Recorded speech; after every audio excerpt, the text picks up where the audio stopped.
Hello, healing power tip चॅनलमध्ये तुमचं स्वागत आहे। तुम्ही सर्व स्वस्त आहात, मस्त आहात, मी पण छान आहे। आजचा व्हिडिओ आपण पितृपक्ष यावर करणार आहोत। खरंच हे पितृपक्षाचा महिना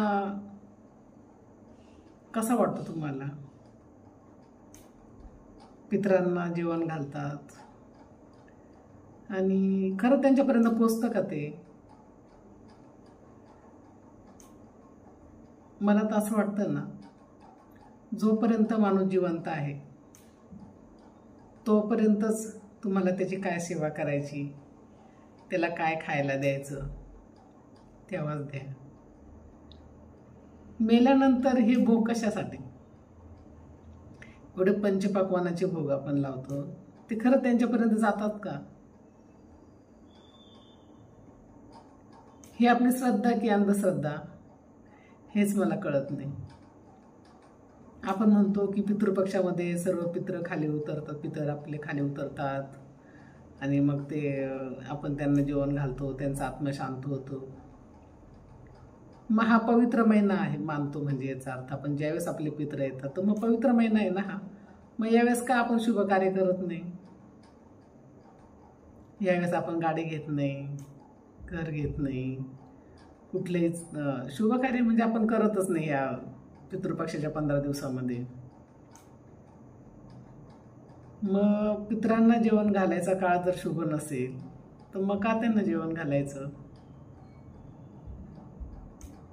का त्यांना ह्या दिवसामध्ये आपण त्यांचं सेवा करायची, त्यांना चांगले चांगले भोग लावायचे, त्यांना जे आवडतं ते करायचं? खातो तर आपणच, मग काय याचा उलगडा का होत नाही? काय याचं असं महत्त्व की या दिवसामध्ये आपण त्यांना हे पितृपक्षाच्या दिवसात करायलाच पाहिजे? हे ना, हे एक आपल्या समाधानासाठी आपण करतो, पण मला नाही वाटत की त्यांच्यापर्यंत जात असेल। आणि त्यांचा आशीर्वाद तुम्ही त्यांना जेवण द्या किंवा नका देऊ, आपल्या पूर्वजांचे आशीर्वाद आपल्या पाठीशी नेहमीच असतात आणि ते सदैव राहणार। कारण कुठल्याच आईवडिलांना वाटत नाही की माझ्या मुलाचं मुलीचं वाईट व्हावं म्हणून। ते नेहमी चांगलेच आशीर्वाद देतात। तुम्ही त्यांची सेवा करा किंवा नका करू, त्यांनी आपल्याला जन्माला घातलं, आपलं पालन पोषण केलं, आपल्याला छान शिक्षण दिलं, संस्कार दिले, हे सर्व त्यांनी निस्वार्थ दिलं आपल्याला। मग आपण पण ते जिवंत आहे तोपर्यंत त्यांची सेवा करायला पाहिजे। नंतर काही नाही, एकदा माणूस गेला म्हणजे गेला, परत तुम्ही त्याचे फोटो लावा किंवा त्याला जेवण घाला किंवा तर काहीही करा, परत येतं का? परत दिसतं का? नाही। म्हणून जोपर्यंत जिवंत आहे तोपर्यंतच काय करायचं ते करा। नंतर हे सगळं मला तर वाटतं दिखावायच्या गोष्टी आहे। मग नंतर मग त्यांच्या पित्तात हे करा ते करा, अनाथाश्रम, म्हणजे मजा नाही त्यात। कारण काही काही वेळेस असं होतं ना, का जो माणूस खूप दिवस आजारी आहे, खूप अंथरुणाला पडलेला आहे, त्याची खरंच सेवा होत नाही।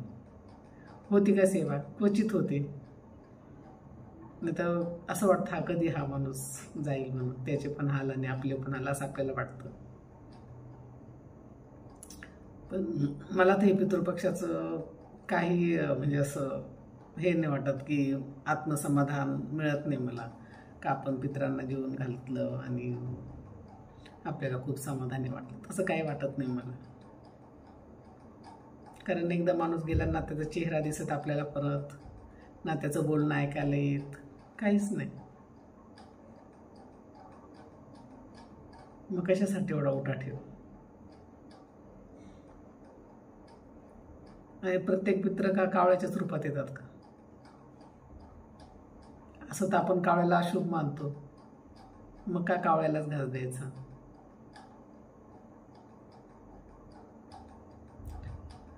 माणूस हा आहे ना खूप वेगळाच प्राणी आहे, खरंच मी तर म्हणाल. म्हणजे प्रत्येकाचे विचार वेगळे, आचार वेगळे. आता सर्वच करत नाही पितृपक्ष, कोणी कोणी करत पण नाही, कोणी कोणी म्हणत नाही आम्ही जिवंतपणे छान सेवा केली, छान हे झालं, आम्हाला नाही मग ते नाही करत. तुम्ही म्हणत नाही का जे करता ते वाईट नाही, ज्याला आवडतं त्याने करावं, पण जिवंतपणे काय केलं ते पण आठवावं, मग करावं. कटू आहे पण सत्य आहे जे बी शब्द बोलले ते. खरंच या पितृपक्षाबद्दल तुम्हाला काय वाटतं? खरंच मला कमेंटमध्ये 2 शब्द सांगा. की आई वडिलांना मेल्यानंतर जेवण द्यावं का त्यांची आठवण म्हणून जेवण द्यावं, की काय का जिवंतपणे असताना करावं त्यांच्यासाठी सेवा? हे खरंच मला सांगा कमेंटमध्ये. आणि आजचा व्हिडिओ तुम्हाला कसा वाटला? आवडला असेल तर व्हिडिओला लाईक करा, शेअर करा, सबस्क्राईब करा. Thanks for watching. लवकरच आपण नवीन व्हिडिओसाठी भेटू. तोपर्यंत स्वतःची काळजी घ्या.